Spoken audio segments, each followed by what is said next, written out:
Here's what a bombshell actually looks like.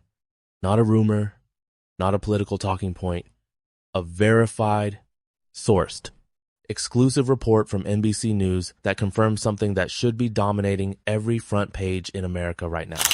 Saudi Arabia, the kingdom that Donald Trump has treated as his closest Gulf partner, the country he flew to first on his inaugural foreign trip, the sovereign wealth fund that bankrolled his son-in-law's investment firm, that Saudi Arabia just told the United States military, you do not have access to our airbase, and you do not have access to our airspace. Let that land for a second, because this is not background noise. This is a 5-alarm geopolitical fire, and it started because of a social media post. According to the exclusive NBC News report, Trump's abrupt reversal on his plan to escort commercial ships through the Strait of Hormuz, what his administration was calling Project Freedom, came directly after Saudi Arabia suspended U.S. military access to Prince Sultan Air Base and Saudi airspace. 2. U.S. Officials confirmed this to NBC. This is Exhibit A, and it is ironclad. The headline reads exactly this way. Trump's U-turn on Strait initiative came after Saudi Arabia suspended the U.S. military's ability to use its bases and airspace to carry out the operation. That is not spin. That is not analysis. That is the sourced, verified account of what happened. And now we need to talk about why it matters so much more than the headline even suggests. Prince Sultan Air Base, located southeast of Riyadh, is not just any military installation. This base has been a cornerstone of American military power projection in the Gulf region for decades. U.S. forces used it as a critical staging point during the Gulf War in the early 1990s. It has served as a hub for U.S. Central Command operations across the broader Middle East ever since. When you lose access to that base, even temporarily, even conditionally, you do not just lose a runway. You lose your operational reach across one of the most strategically volatile regions on the planet. The Strait of Hormuz alone carries an estimated 20% of the world's oil supply through its waters every single day. Any military operation in that corridor requires air support, logistical infrastructure, and regional coordination. Without Saudi Arabia's cooperation, the entire architecture of American power projection in the Gulf becomes dramatically more complicated. This is not a diplomatic inconvenience. This is a strategic rupture. So how did we get here? According to NBC's reporting, the trigger was Project Freedom. Trump announced this Strait of Hormuz escort initiative publicly on social media on a Sunday afternoon. And here is where the prosecution's case gets sharp, because NBC sources confirmed that Gulf allies, including Saudi Arabia, were caught completely off guard by the announcement. The President of the United States announced a military operation in one of the world's most sensitive waterways via a social media post, without coordinating with the regional partners whose territory, airspace, and political capital are essential to making that operation work. Saudi Arabia, which had been quietly supporting Pakistani-led mediation efforts aimed at de-escalating U.S.-Iran tensions, suddenly found itself watching a unilateral American announcement that threatened to blow up months of careful diplomatic groundwork. According to NBC, the announcement angered Saudi leadership, and when leadership in Riyadh gets angry, they do not just send a strongly worded letter. They shut the door. NBC further reports that a direct phone call between Trump and Saudi Crown Prince Mohammed bin Salman did not resolve the issue. Read that again. A phone call between two leaders who have been described as personally close, who have financial entanglements that stretch across real estate deals, investment funds, and sovereign wealth agreements. That phone call failed to fix this. And that tells you everything about the severity of the breakdown. Now, let us be precise about what we know and what we do not know. The specific contents of private conversations between Trump and MBS have not been made public. NBC's reporting confirms the call happened and confirms it did not resolve the access issue. But the outcome speaks for itself. Trump paused Project Freedom. The NBC report makes clear that he did so specifically in order to, quote, restore U.S. military access to critical airspace. That is not a voluntary strategic pivot. That is a reversal forced by an ally saying no. Now let us talk about the financial relationship that makes this breakdown even more significant. Because if you want to understand why this rupture carries such weight, you have to understand what was supposedly holding this partnership together. Trump, during a public appearance with MBS, claimed that Saudi Arabia had committed to investing $600 billion in the United States and suggested it could reach $1 trillion. And these are big plants. These are the biggest plants anywhere in the world. And I want to thank you because you've agreed to invest $600 billion into the United States. And because he's my friend, he might make it $1 trillion, but I'm going to have to work on him. Now, independent economists and basic arithmetic present a significant problem with those figures. Saudi Arabia's entire gross domestic product, the total value of everything its economy produces in a year, does not support the claim that the kingdom could deploy anywhere near $1 trillion into the U.S. economy. These numbers have been widely questioned by financial analysts. Separately, it has been reported extensively by the New York Times and Reuters that Saudi Arabia's public investment fund is the largest outside investor in Jared Kushner's Affinity Partners Fund. These financial entanglements are real, documented, and relevant context when assessing the nature of the Trump-Saudi relationship. And yet, even all of that was not enough to keep the airbase open after Project Freedom. But here is where the story gets even more layered.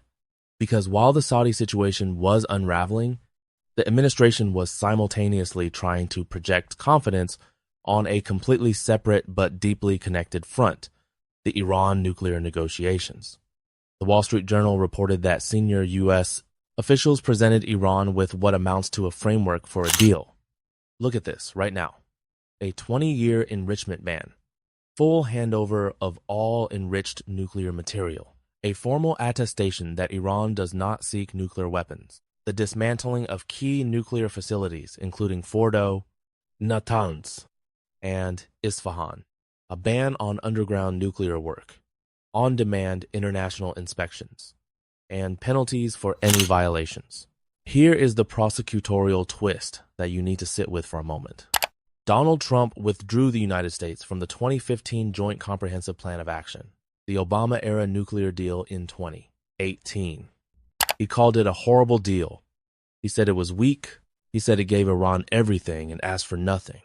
And now, years later, the framework his administration is reportedly presenting to Iran is structurally similar to that deal, and by several analysts' assessments, potentially less comprehensive in certain areas. Iran, for its part, has rejected this framework. Iran's stated position, according to public statements from its officials, is that security guarantees and sanctions relief must come first before any nuclear discussions can begin. So the sequencing alone is a fundamental impasse, and that impasse has now been playing out for months with no resolution. Iran's parliament speaker, Mohammad Bagher Ghalibaf, responded publicly. He wrote that the American proposal amounts to, in his words, Operation Trust Me Bro failed. Now back to routine with Operation Axios.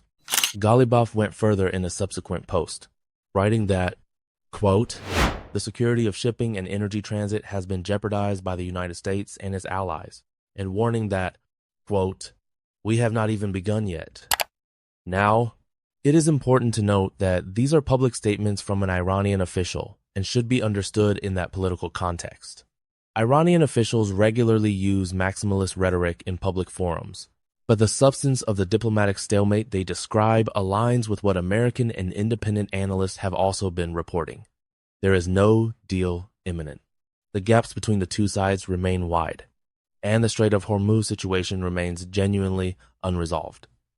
There is one more thread in this story that demands careful handling, because it involves allegations that are, as of this reporting, actively disputed and unverified.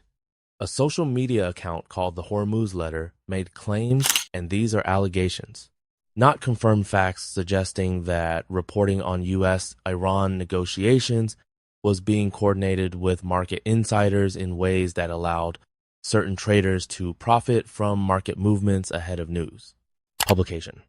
Axios reporter Barak Ravid publicly and forcefully called these claims, in his own words, complete and utter bullshit. Journalist Mark Caputo described them as false and libelous.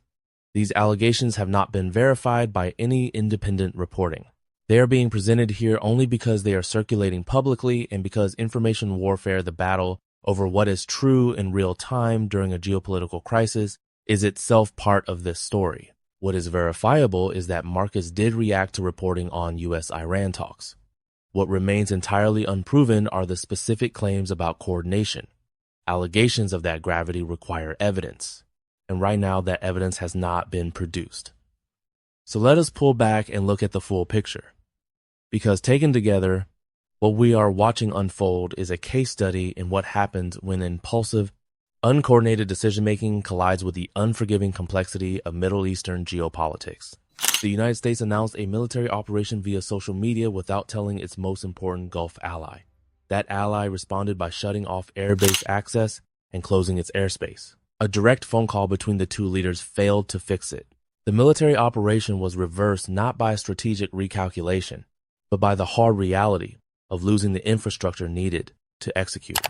Simultaneously, nuclear negotiations with Iran remain deeply stalled, with the two sides not even agreeing on what order to discuss the issues, let alone the substance of a deal. In the Strait of Hormuz, that critical artery carrying a fifth of the world's daily oil supply remains a live pressure point with no resolution in sight.